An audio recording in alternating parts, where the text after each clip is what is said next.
ഈശോമിശിഹായ്ക്ക് സ്തുതിയായിരിക്കട്ടെ. പ്രിയപ്പെട്ട സഹോദരങ്ങളെ, ഞാൻ ഷിബു ജെയിംസ്. സാമീഡിയ എന്ന നമ്മുടെ യൂട്യൂബ് ചാനലിലേക്ക് എല്ലാ സുഹൃത്തുക്കൾക്കും സ്വാഗതം. 2025 ലോഗോസിന്റെ പഠനമാണ് ഈ ചാനലിലൂടെ നടത്തപ്പെടുന്നത്. ഇത് ചോദ്യോത്തരങ്ങളുടെ പ്രഭാഷകനിൽ നിന്നുള്ള 4ാമത്തെ വീഡിയോയാണ്. പ്രഭാഷകൻ 43-ാം അധ്യായത്തിൻ്റെ 2ാമത്തെ വീഡിയോ. ന്യായാധിപന്മാരിൽ നിന്ന് 2025 ലോഗോസിന് പഠിക്കാനുള്ള മുഴുവൻ ഭാഗങ്ങളും വീഡിയോസ് ആക്കി കഴിഞ്ഞു. ഇതിന് സമാന്തരമായി തന്നെ മോക്ക് ടെസ്റ്റുകളും നടത്തുകയാണ്. മോക്ക് ടെസ്റ്റിൽ പങ്കെടുക്കാൻ താല്പര്യമുള്ളവർ സ്ക്രീനിൽ കാണുന്ന ഗൂഗിൾ പേ നമ്പറിലേക്ക് രജിസ്ട്രേഷൻ ഫീസ് അടയ്ക്കേണ്ടതാണ്. ഈ ചാനലിൽ അപ്ലോഡ് ചെയ്യുന്ന അതേ ചോദ്യോത്തരങ്ങൾ ഒരു പുസ്തകമാക്കിയിട്ടുണ്ട്. പുസ്തകം ആവശ്യമുള്ളവർ സ്ക്രീനിൽ കാണുന്ന നമ്പറിൽ ബന്ധപ്പെടുക. 1-ാമത്തെ ചോദ്യം, അവിടുന്ന് പ്രത്യക്ഷപ്പെടുമ്പോൾ പർവ്വതങ്ങൾ എന്തു ചെയ്യുന്നു? വിറകൊള്ളുന്നു. 2, പർവ്വതങ്ങൾ വിറകൊള്ളുന്നത് എപ്പോൾ? അവിടുന്ന് പ്രത്യക്ഷപ്പെടുമ്പോൾ. 3, ആര് പ്രത്യക്ഷപ്പെടുമ്പോഴാണ് പർവ്വതങ്ങൾ വിറകൊള്ളുന്നത്? അവിടുന്ന്, അതായത് അത്യുന്നതൻ. 4, അവിടുന്ന് ഇച്ഛിക്കുമ്പോൾ സംഭവിക്കുന്നതെന്ത്? തെക്കൻ കാറ്റ് വീശുന്നു. 5, തെക്കൻ കാറ്റ് വീശുന്നത് എപ്പോൾ? അവിടുന്ന് ഇച്ഛിക്കുമ്പോൾ. 6, അവിടുന്ന് ഭൂമിയെ ശാസിക്കുന്നത് എങ്ങനെയെല്ലാം എന്നാണ് പ്രഭാഷകൻ 43:17 പറഞ്ഞിരിക്കുന്നത്?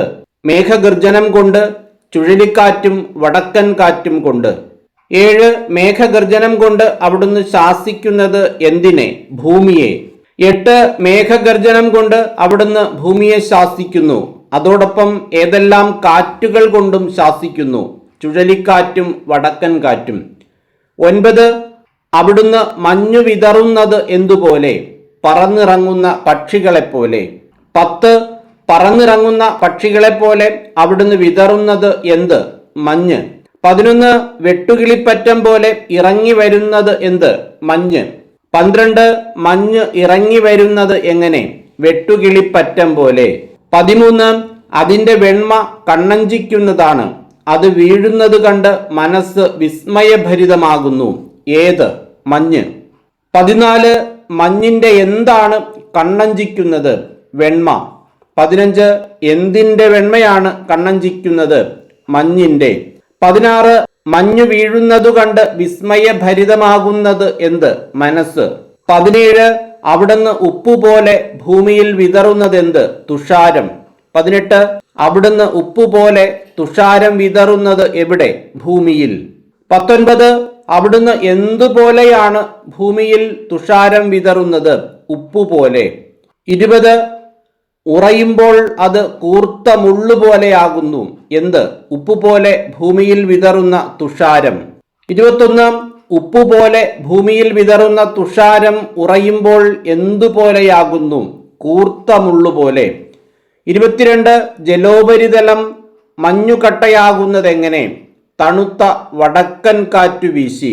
23, തണുത്ത വടക്കൻ കാറ്റു വീശി ജലോപരിതലത്തിന് സംഭവിക്കുന്നതെന്ത്? മഞ്ഞുകട്ടയാകുന്നു. 24, തണുത്ത വടക്കൻ കാറ്റ് വീശി മഞ്ഞുകട്ടയാകുന്നത് എന്ത്? ജലോപരിതലം. 25, ജലോപരിതലം മഞ്ഞുകട്ടയാകുന്നത് എങ്ങനെ? തണുത്ത വടക്കൻ കാറ്റ് വീശുമ്പോൾ.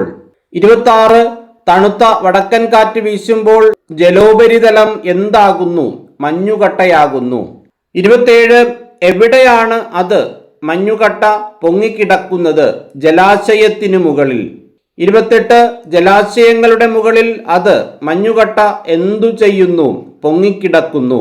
29, ജലം അതിനെ മഞ്ഞുകട്ടയെ എന്തുപോലെ അണിയുന്നു? പടച്ചട്ട പോലെ. 30, എന്താണ് അതിനെ മഞ്ഞുകട്ടയെ പടച്ചട്ട പോലെ അണിയുന്നത്? ജലം. 31, പർവ്വതങ്ങൾ ചൂടുകൊണ്ട് എന്തു ചെയ്യുന്നു? ദഹിക്കുന്നു.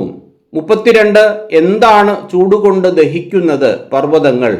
33, എന്താണ് വരളുന്നത്? മരുഭൂമി. 34, അഗ്നി കൊണ്ടെന്ന പോലെ വാടിക്കരിയുന്നതെന്ത്? സസ്യങ്ങൾ. 35, എല്ലാറ്റിനെയും അതിവേഗം സുഖപ്പെടുത്തുന്നത് എന്ത്? മൂടൽമഞ്ഞ്. 36, മൂടൽമഞ്ഞ് എല്ലാറ്റിനെയും എന്തു ചെയ്യുന്നു? അതിവേഗം സുഖപ്പെടുത്തുന്നു. 37, മൂടൽമഞ്ഞ് എല്ലാറ്റിനെയും സുഖപ്പെടുത്തുന്നത് എങ്ങനെ? അതിവേഗം. 38 ചൂട് ശമിച്ച് ഉന്മേഷമുണ്ടാകുന്നത് എപ്പോൾ? മഞ്ഞ് പ്രത്യക്ഷമാകുമ്പോൾ. 39 മഞ്ഞ് പ്രത്യക്ഷമാകുമ്പോൾ സംഭവിക്കുന്നതെന്ത്? ചൂട് ശമിച്ച് ഉന്മേഷമുണ്ടാകുന്നു. 40 എങ്ങനെയാണ് കർത്താവ് ദ്വീപുകൾ പ്രതിഷ്ഠിച്ചത്? അത്യഗാധത്തെ നിശ്ചലമാക്കി. 41 അത്യഗാധത്തെ നിശ്ചലമാക്കി അതിൽ ദ്വീപുകൾ പ്രതിഷ്ഠിച്ചത് കർത്താവിൻ്റെ എന്താണ്? നിശ്ചയമാണ്. 42 ദ്വീപുകളിലെ അപകടങ്ങളെപ്പറ്റി സംസാരിക്കുന്നതാര്? സമുദ്രസഞ്ചാരികൾ. 43 സമുദ്രസഞ്ചാരികൾ അതിലെ ദ്വീപുകളിലെ അപകടങ്ങളെപ്പറ്റി സംസാരിക്കുന്നു. അതുകേട്ട് നാം എന്തു ചെയ്യുന്നു എന്നാണ് പ്രഭാഷകൻ പറയുന്നത്? വിസ്മയിക്കുന്നു. 44 ദ്വീപുകളിൽ എന്തുണ്ട് എന്നാണ് പ്രഭാഷകൻ 43:25 പ്രകാരം പറയുന്നത്? അസാധാരണവും അത്ഭുതകരവുമായ സൃഷ്ടികൾ, എല്ലാത്തരം ജീവജാലങ്ങളും അതികായങ്ങളായ സമുദ്രസത്വങ്ങൾ. 45 അസാധാരണവും അത്ഭുതകരവുമായ സൃഷ്ടികൾ ഉള്ളത് എവിടെ? ദ്വീപുകളിൽ. 46 ദ്വീപുകളിൽ എന്താണ് ഉള്ളത്? എല്ലാത്തരം ജീവജാലങ്ങളും അതികായങ്ങളായ സമുദ്രസത്വങ്ങളും. 47 എല്ലാത്തരം ജീവജാലങ്ങളും അതികായങ്ങളായ സമുദ്രസത്വങ്ങളും ഉള്ളത് എവിടെ? ദ്വീപുകളിൽ. 48 സ്വന്തം ശക്തിയാൽ അവിടുന്ന്, അതായത് അത്യുന്നതൻ എന്ത് പ്രാപിക്കുന്നു? ലക്ഷ്യം. 49 അവിടുന്ന് അത്യുന്നതൻ ലക്ഷ്യം പ്രാപിക്കുന്നത് എങ്ങനെ? സ്വന്തം ശക്തിയാൽ. 50 അവിടുത്തെ എന്തിനാലാണ് എല്ലാം നിശ്ചിത മാർഗത്തിൽ ചരിക്കുന്നത്? അവിടുത്തെ വചനത്താൽ. 51 എത്ര പറഞ്ഞാലും മുഴുവനാവുകയില്ല. എല്ലാറ്റിൻ്റെയും സാരമിതാണ്. അവിടുന്നാണ് ഡാഷ്. പ്രഭാഷകൻ 43:27 പ്രകാരം പൂരിപ്പിക്കുക. സർവവും, അതായത് അവിടുന്നാണ് സർവവും. 52 പ്രഭാഷകൻ 43:28 ചോദിക്കുന്ന ചോദ്യമെന്ത്? അവിടത്തെ പ്രകീർത്തിക്കാൻ എവിടെ നിന്നാണ് നമുക്ക് ശക്തി ലഭിക്കുക? 53 അവിടുത്തെ പ്രകീർത്തിക്കാൻ നമുക്ക് എന്ത് ലഭിക്കുന്നത് എവിടെ നിന്നാണ് എന്നാണ് പ്രഭാഷകൻ ചോദിക്കുന്നത്? ശക്തി. 54 അവിടുന്ന് ആരേക്കാൾ ഉന്നതനാണ്? എല്ലാ സൃഷ്ടികളെയും കാൾ. 55 എല്ലാ സൃഷ്ടികളെയും കാൾ ഉന്നതൻ ആര്? അവിടുന്ന്, അതായത് അത്യുന്നതൻ. 56 അവിടുന്ന് എല്ലാ സൃഷ്ടികളെയും കാൾ ആരാണ്? ഉന്നതനാണ്. 57 കർത്താവ് ജനിപ്പിക്കുന്നത് എന്തെല്ലാം? ഭയവും ഭക്തിയും. 58 ഭയവും ഭക്തിയും ജനിപ്പിക്കുന്നത് ആര്? കർത്താവ്. 59 അവിടുന്ന്, കർത്താവ് ആരാണ്? അത്യുന്നതനാണ്. 60 അവിടുത്തെ എന്താണ് അത്ഭുതകരവുമാണ് എന്ന് പ്രഭാഷകൻ പറയുന്നത്? ശക്തി. 61 കർത്താവിനെ സ്തുതിക്കേണ്ടതെങ്ങനെ? എല്ലാ കഴിവും ഉപയോഗിച്ച്. 62 എല്ലാ കഴിവും ഉപയോഗിച്ച് എന്താണ് ചെയ്യേണ്ടത്? കർത്താവിനെ സ്തുതിക്കുവിൻ. 63 എല്ലാ കഴിവും ഉപയോഗിച്ച് കർത്താവിനെ സ്തുതിക്കുവിൻ. അവിടുന്ന് അതിനും ഡാഷ്. പ്രഭാഷകൻ 43:30 പ്രകാരം പൂരിപ്പിക്കുക. ഉപരിയാണ്. 64 എങ്ങനെയാണ് കർത്താവിനെ പുകഴ്ത്തേണ്ടത്? സർവശക്തിയോടും കൂടെ. 65 സർവശക്തിയോടും കൂടെ ചെയ്യേണ്ടതെന്ത്? അവിടത്തെ പുകഴ്ത്തുവിൻ. 66 സർവശക്തിയോടും കൂടെ കർത്താവിനെ പുകഴ്ത്തുവിൻ. എന്നാൽ എന്തു ചെയ്യരുത് എന്നാണ് പ്രഭാഷകൻ പറയുന്നത്? തളർന്നു പോകരുത്. 67 എത്ര പുകഴ്ത്തിയാലും എവിടെ എത്തുകയില്ല എന്നാണ് പ്രഭാഷകൻ പറയുന്നത്? പരിധിയിൽ. 68 എന്താണ് പരിധിയിൽ എത്തുകയില്ല എന്ന് പ്രഭാഷകൻ പറഞ്ഞിരിക്കുന്നത്? എത്ര പുകഴ്ത്തിയാലും. 69 പ്രഭാഷകൻ 43:31 ചോദിക്കുന്ന ചോദ്യങ്ങൾ എത്ര? 3. 70 പ്രഭാഷകൻ 43:31 ചോദിക്കുന്ന 3 ചോദ്യങ്ങൾ ഏവ? 1 ആര് അവിടുത്തെ കണ്ടിട്ടുണ്ട്? 2 ആർക്ക് അവിടുത്തെ വർണ്ണിക്കാൻ കഴിയും? 3 ആർക്ക് അവിടുത്തെ വേണ്ടവിധം പുകഴ്ത്താൻ കഴിയും? 71 ആര് അവിടുത്തെ എന്തു ചെയ്തിട്ടുണ്ട് എന്നാണ് പ്രഭാഷകൻ ചോദിക്കുന്നത്? കണ്ടിട്ടുണ്ട്. 72 ആർക്ക് അവിടുത്തെ എന്തു ചെയ്യാൻ കഴിയും എന്നാണ് പ്രഭാഷകൻ ചോദിക്കുന്നത്? വർണ്ണിക്കാൻ കഴിയും. 73 ആർക്ക് അവിടുത്തെ വേണ്ടവിധം എന്തു ചെയ്യാൻ കഴിയും എന്നാണ് പ്രഭാഷകൻ ചോദിക്കുന്നത്? പുകഴ്ത്താൻ കഴിയും. 74 ഇവയേക്കാൾ മഹത്തായ എന്ത് നമുക്ക് അജ്ഞാതമായി വർത്തിക്കുന്നു എന്നാണ് പ്രഭാഷകൻ പറയുന്നത്. നിരവധി കാര്യങ്ങൾ. 75 ഇവയേക്കാൾ മഹത്തായ നിരവധി കാര്യങ്ങൾ നമുക്ക് എന്തായി വർത്തിക്കുന്നു എന്നാണ് പ്രഭാഷകൻ പറയുന്നത്, അജ്ഞാതമായി. 76 അവിടുത്തെ എന്തുമാത്രമേ നാം ദർശിച്ചിട്ടുള്ളൂ എന്നാണ് പ്രഭാഷകൻ പറയുന്നത്, ഏതാനും സൃഷ്ടികൾ. 77 ആരാണ് എല്ലാം സൃഷ്ടിച്ചത്, കർത്താവ്. 78 അവിടുന്ന്, അതായത് കർത്താവ് ജ്ഞാനം പ്രദാനം ചെയ്യുന്നത് ആർക്ക്, തൻ്റെ ഭക്തർക്ക്. 79 തൻ്റെ ഭക്തർക്ക് അവിടുന്ന് എന്തു പ്രദാനം ചെയ്യുന്നു, ജ്ഞാനം.